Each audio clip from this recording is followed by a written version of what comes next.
Dan untuk mendiskusikan lebih lanjut, kita telah terhubung melalui sambungan telepon bersama dengan pengamat perumahan dan pemukiman ITB sekaligus anggota tim Visi Indonesia 2033, Bapak Muhammad Jehansyah Siregar.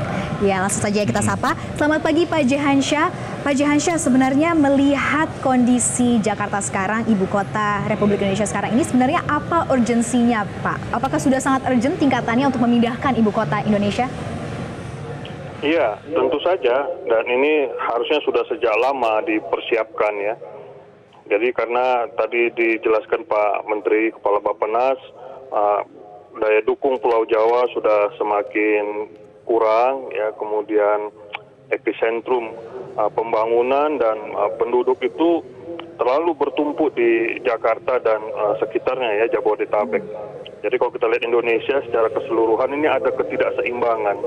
Jadi hampir 60% penduduk berada di Pulau Jawa dan diantaranya itu terpusat di Jabodetabek ya terutama. Jadi untuk dekonsentrasi lah begitu. Pak Jehansyah, ini kan dikatakan akan dipindahkan keluar Pulau Jawa begitu karena Pulau Jawa sendiri sudah terlalu padat. Sebenarnya apakah sudah ada satu pulau atau daerah tertentu yang memang menjadi bidikan Pak? Karena selama ini mungkin masyarakat sempat dengar Palangkaraya, Kalimantan.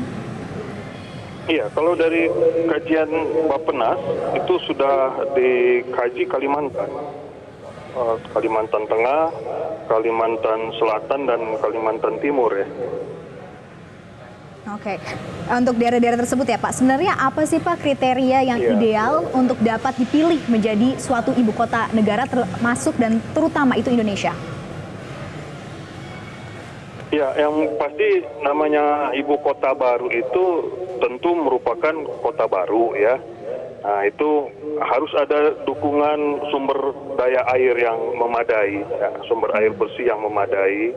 Kemudian nanti ada sumber daya listrik ya, pembangkit listrik yang memadai dan infrastruktur lainnya, jalan ya. Jadi kita rekomendasikan juga bukan di daerah yang baru, sama sekali baru, jauh dari kota-kota besar di Kalimantan. Sebaiknya dekat dengan beberapa kota besar yang ada ya, dekat dalam radius ya 30-50 km lah begitu. Kalau yang tadi Bapak Jehan sebutkan kan merupakan sebuah infrastruktur, persiapan infrastruktur. Bagaimana dengan kondisi alam suatu daerah? Apakah menjadi pertimbangan juga Pak? Dan apa saja pertimbangannya? Ya, jelas.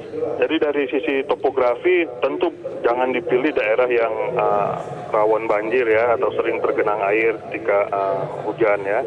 Kemudian bukan daerah yang sulit mendapatkan air bersih. Misalnya daerah rawa itu kan sulit ya mendapatkan air bersih. Nah, dan Kalimantan cukup banyak sebenarnya dataran tinggi yang bukan rawa ya, bukan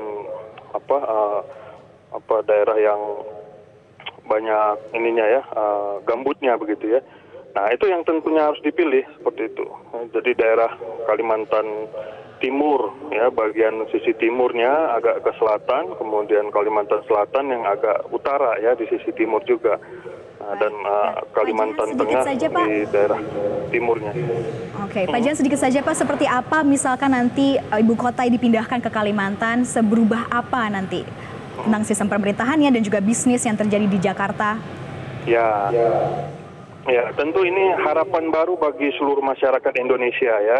Nah, ini juga harapan bagi pemerintah untuk bisa memulai satu pembangunan kawasan, pembangunan kota di mana pemerintahlah yang memimpin pembangunan ya, lead the development.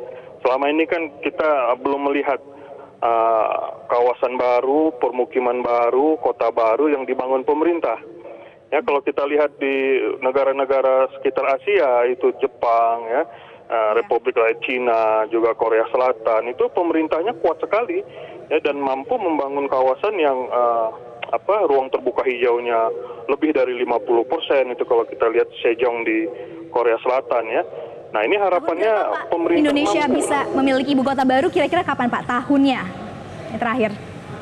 Kalau kita buat rencana yang mantap ya, itu dan dilaksanakan secara sungguh-sungguh itu 10 tahun lah.